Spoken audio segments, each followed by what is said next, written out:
La salle amphithéâtre du Parc Expo d'Angers vient d'être inaugurée aujourd'hui. Après 8 mois de travaux, la salle de concert a fait peau neuve. Il faut dire que sa création datait déjà de 1991.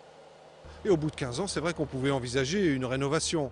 Alors, il y a des éléments aussi de concurrence qui font qu'on a accéléré un petit peu les choses. C'est vrai que le Zénith de Nantes s'est ouvert il y a maintenant 18 mois.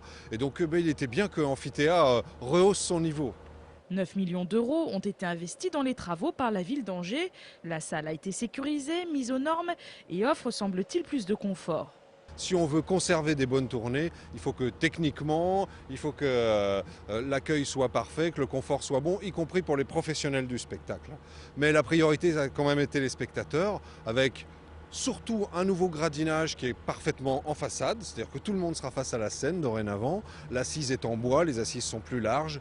Le grand hall derrière nous va permettre un accès et des temps d'attente privilégiés. On a renforcé les sanitaires, on a refait des nouveaux bars. Bref, on est au top, l'acoustique est à nouveau renforcée. Du côté backstage, la salle et la machinerie de scène ont été adaptées aux nouvelles exigences des organisateurs de spectacles. De plus, le lieu de concert offre désormais différentes jauges de spectateurs pour accueillir entre 1500 et 7500 personnes. Enfin, les loges ont elles aussi connu une rénovation. Pour découvrir la salle amphithéâtre, sachez que des portes ouvertes gratuites sont proposées ce week-end, samedi et dimanche. Quant aux premiers concerts, ils auront lieu la semaine prochaine, avec dès vendredi des groupes locaux dont Zenzile, le samedi Benabar et le dimanche Francis Cabrel. Mine de rien, la pétition lancée il y a un mois pour dénoncer le projet de suppression du juge d'instruction a fait son chemin. Écrite à l'initiative de différents juges d'instruction de France, de manière indépendante et apolitique, elle a rassemblé plus de 8600 signataires, dont celle de 370 juges d'instruction. Originalité, ce sont les magistrats d'Angers qui ont été chargés de centraliser les signatures. Nous souhaitons qu'elle attire l'attention sur l'inquiétude d'une grande partie de la population par rapport à cette réforme de la suppression du juge d'instruction, notamment ses conséquences par rapport à l'indépendance de la justice et aux droits des justiciables. Juges d'instruction, avocats, représentants du Conseil de l'Ordre se sont réunis ce vendredi à Angers.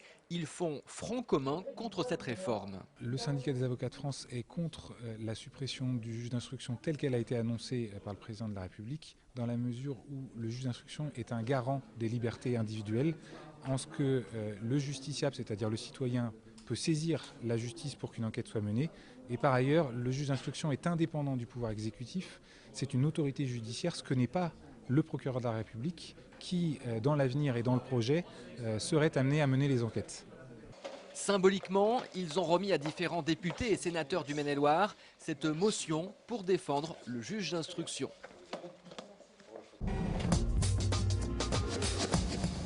Le chiffre du jour, c'est le nombre de demandeurs d'emploi inscrits dans le Maine-et-Loire en janvier, plus de 26 000, soit une hausse de presque 5% en un mois.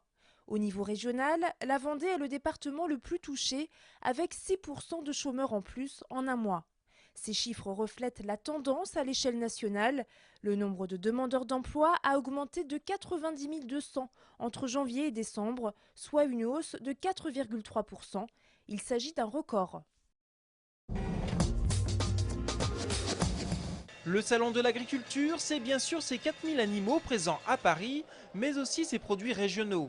Et parmi tous les stands qui présentent leurs spécialités, il y en a quelques-uns qui pourraient bien disparaître l'année prochaine. Ces stands, ce sont ceux de dégustation de vin.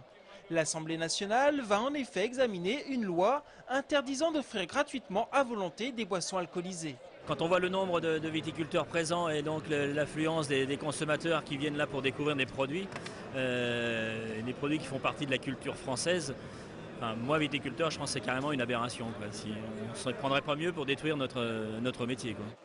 Du côté des consommateurs, c'est aussi l'incompréhension. C'est dommage qu'ils interdisent cela parce que bon, il faut bien goûter le produit pour voir si c'est bon. Vous vous rendez compte, c'est un scandale si on ne peut plus le déguster. C'est ce qu'il y a de meilleur, surtout en France. Je veux dire, moi personnellement, je viens de la Nouvelle-Calédonie. J'ai fait 24 heures de vol pour pouvoir goûter le vin de France. Alors si on nous enlève ça, c'est nous enlever la vie. Ce projet de loi proposé par la ministre de la Santé Roselyne Bachelot vise à réduire l'alcoolisme chez les jeunes en interdisant notamment les open bars. Mais pour les viticulteurs, Roselyne Bachelot se trompe de cible. Quand on parle de l'alcool, en fin de compte, c'est toujours le verre de vin qu'on montre, alors que je pense que les jeunes qui vont en boîte ou qui pratiquent le beach drinking, je crois, c'est comme ça s'appelle, c'est pas ni du vin, c'est plutôt de la bière et des alcools forts qu'on les voit consommer.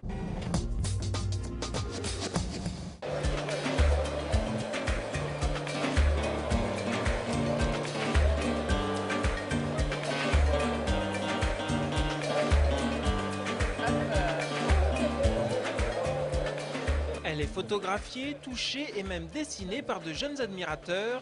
Elle, c'est la Rouge des Prés, une race bovine dont la cote de popularité ne cesse de monter au salon de l'agriculture. Elle est cularde, elle a de la taille, elle est belle et je pense que c'est un peu l'avenir de la vache, donc voilà. Vous la connaissiez? Depuis peu de temps et on apprend à la connaître et on espère en avoir un jour à la maison, voilà. Contrairement à beaucoup d'autres races à viande, la Rouge des Prés est très ancrée à son territoire d'origine. 90% des animaux sont en effet élevés dans les Pays de la Loire, ce qui en fait une race particulière. Elle a une caractéristique que n'ont pas les autres, c'est qu'elle a une appellation d'origine contrôlée. C'est-à-dire qu'au niveau de la viande, on a arrivé à trouver une différence par rapport aux autres viandes, ce qui a permis donc de créer ce label de qualité, qui est l'appellation d'origine contrôlée. Une fois dans l'assiette, la Rouge des Prés prend le nom d'AOC Mélangeau. Pour bénéficier de cette appellation, les éleveurs doivent tenir un cahier des charges bien précis. Conditions d'élevage, date de pâturage, alimentation principalement à l'herbe, abattage, autant de critères qui sont exigeants, mais qui permettent aux éleveurs d'avoir une meilleure reconnaissance de leur travail.